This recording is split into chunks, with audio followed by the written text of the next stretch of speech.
Welcome to our continued introduction to standardized tests. And now we're going to go over word games.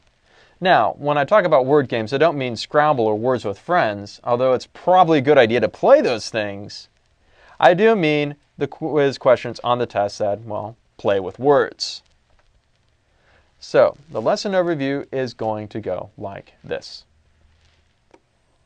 What does a word game question look like? I'm just going to give you two examples and you'll be able to clue into them really quickly. You've seen them before. Then I'll give you some tips on how to solve them, very carefully, one at a time. And then finally, we'll go over some examples together.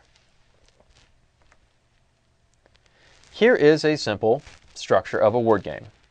The graphic novel Watchmen begins with a blank monologue from the anti-hero Rorschach. Then I have four options of what I think should go into that blank. Now, about the only thing I know from this sentence right now is that this word right here needs to be an adjective, and all of these are adjectives. So we will use tricks in a minute to answer this one.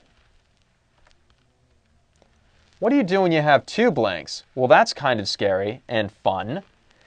Basically what's happening here is that we have the tragic hero plots with his wife to blank the king and therefore blank the throne.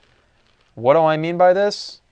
Well, we'd have to figure out which pair actually fits together. Now you might be thinking, oh no, one was tough enough, now I got to do two. Well, it actually turns out that these ones that have two in them are going to be a little easier to answer than the ones that only have one. And I'll show you why later.